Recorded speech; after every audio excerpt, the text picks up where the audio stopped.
Excellency, Director General, when we spoke at Davos, we talked about aid and the delivery of aid and the difficulties of aid getting to and from, the trade barriers that might be in place.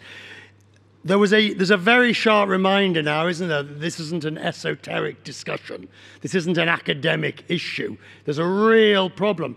Do you know how is the trade situation coping with Turkey and Syria? Well, thank you, Richard. Let me just say that, of course, my heart goes out to all those. As a mother and grandmother, it's really sad when you see particularly the children impacted by this.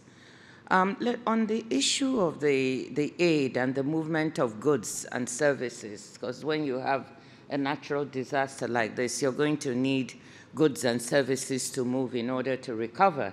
We actually have at the WTO something called a Trade Facilitation Agreement that went into effect in 2017, and it's meant to sweep away the customs barriers and make it just that much easier to move things around. This has been 75% implemented by our members, and so that is helping.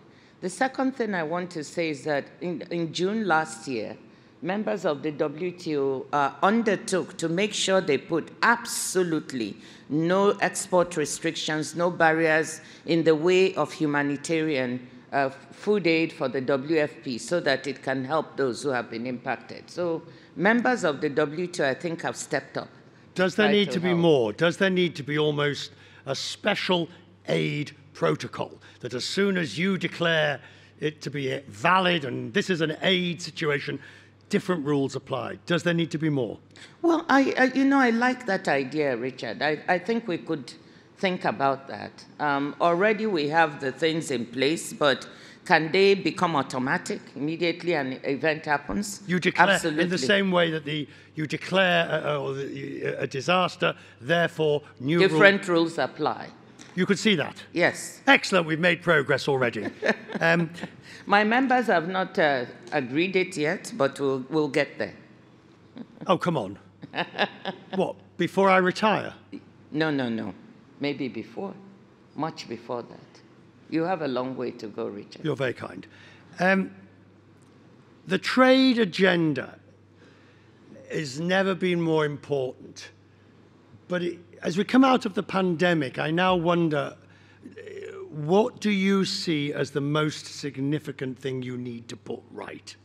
Well, Richard, as we come out of the pandemic, there are lots of challenges in the way. We listened to Professor Schwab earlier, and he said there are transformations, there are crises that we're trying to deal with in the way of trade. We've got this earthquake in Turkey. We've got climate change and a lot of impact from that, disasters in different parts of the world. And the pandemic, although it has abated, there's still some worries. Well, what's your biggest... all of these things have had an impact on trade, where we've seen our forecast has been that this year in 2023, we'll see a 1% growth in merchandise trade, a drop from 3.5% last year.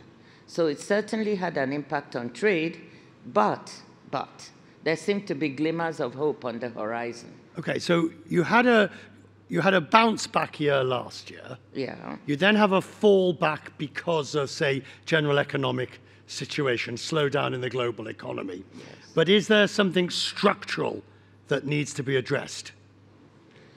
Well, put it this way, I think there are some structural issues that we've seen, some vulnerabilities, if you will, and those have to do with the way supply chains are organized. I believe that for trade to be more resilient in the future, we've seen at least how during the pandemic and the war, some supply chains have been quite vulnerable. Pharmaceutical supply chains, the concentration is 80% of vaccines, for instance, exported by 10 countries in the world. Semiconductor supply chains, concentration of manufacturing in 1 or 2 countries.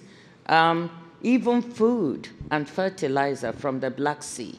So I think the question we need to ask ourselves for the future of trade is, how do we build better resilience in those supply chains? The reality, as you ask that question, is do it yourself at home or get your friends to do it nearby, friendshoring. The one thing you don't want to rely on is somebody else that could become unreliable in the future. Well, which might be uncomfortable for you to hear because that's what you want. You want a diversified supply chain agenda, and you can't have it because I'm frightened of what's going to happen. Well, I think I disagree with you, Richard. There's been talk of the friendshoring and nearshoring, and some of that is happening. But I say that perhaps we can do even better than that, because if you count on friends, we've seen in this very difficult world that a friend today may not be a friend tomorrow. Who is a friend? Therefore, I think it's better to look for those countries in different parts of the world ready to receive business, ready to receive manufacturing, and actually diversify your supply chains to those countries. So it's not just China plus one. That's what many people say, China plus Vietnam, China plus Indonesia. But you have Bangladesh, you have Pakistan, we're in this region, you've got Saudi Arabia, you've got the Gulf countries here that are ready to receive business, you have African countries ready to receive business, a lot is happening in Morocco, and I could go on and on. So why not build resilience globally rather than just look at nearby? But if it's something essential to your economy or to your health and welfare, you're going to want to do it yourself at home. Well, inevitably. Because isn't that I mean, whether it was toilet paper at one minor level or masks at another level, countries like the United States realized that they were seriously lacking in basic production techniques. Well, look, I mean, there will be inevitably some reshoring. There are countries that figure that some things are very central to their security. Mm-hmm. They might reshore some of those. But I'm saying as a general principle that building resilience globally is probably safer, because when we reshore, if you reshore all things, you're also vulnerable. What if there's a climate event that disturbs your production processes and your manufacturing? Then what happens if you're relying on yourself for everything? Anyway, I want to say, Richard, that in spite of the talk and the impacts we've seen on trade, that actual facts on the ground show some resilience of supply chains and of the multilateral trading system. You're halfway through your term, aren't you? Yes. What do you want to do for the second half of your term? Oh. First, I want to build on the success we've had in the first half, for which I'm very grateful to WTO members. We broke the back of decades of not being able to reach multilateral agreements. In June last year, we were able to reach the first agreement on sustainability at the WTO. You had to lock them all up in a room. Literally, she did. She had to lock them all up in a room, promised to throw away the key, and they weren't getting anything to eat unless they reached an agreement of sorts. Well, we got the first agreement to do away with $22 billion in harmful fisheries subsidies, which lead to illegal and unreported fishing and harm the sustainability of our oceans and our fisheries. That had been being negotiated for 2 decades, and we got that. We got an agreement, like I told you, for food security to help the WFP have better access to food supplies to feed those who are more than 349 million people who are food insecure in the world. Just 2 examples. Right, but so we build on that. We build on that. I want to build on that in the next couple of years. We have a second wave of the fisheries subsidies to negotiate. We have an agricultural agreement to negotiate. We have over $500 billion in agricultural subsidies that are going in the wrong direction. We need to look at that and see how that is distorting trade and how that can help food security improve. What's your big vision? We have the dispute settlement system. Dispute settlement. This is the bit where countries can take each other to the WTO. Now, there's only one problem. You've got time to get married, divorced, have children, grandchildren, and probably get married again before anything will come out of the dispute system. Well, that is why it needs reform. It's the only place in the world where members of the WTO can bring each other if they have trade disputes. Small countries have voice, big countries have voice. But we need to reform it, we need to make it faster, nimbler. And we've actually gotten a promise in June that we will reform it by 2024, and we're on our way. Right. The US, of course, has wanted to reform this trade disputes process for decades. Can you say that reforming don't look so worried, can you say that reforming the disputes process is one of your priorities for the rest of your term? Absolutely. Absolutely, and I hope we can deliver that. I just want to say that the US is leading right now the WTO technical level discussions to try and elicit from other members how do they see these reforms, because it's not only the US that has problems.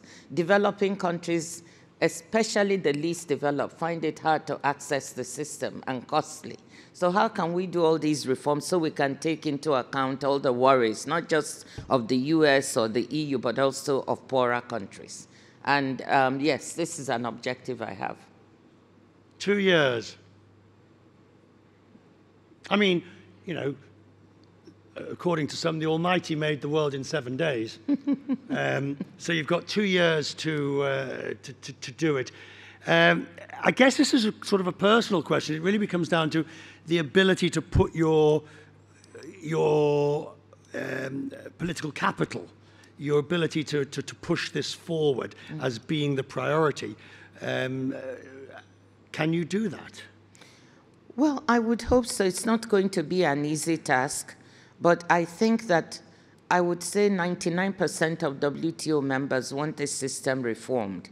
And it's a member-driven organization. Once you can galvanize that wish for reform, that to transform, I think we can get it done. I hope I'm not being too optimistic, but you know me, I'm an optimist by nature. And if you're not optimistic and passionate, you'll not get anything done.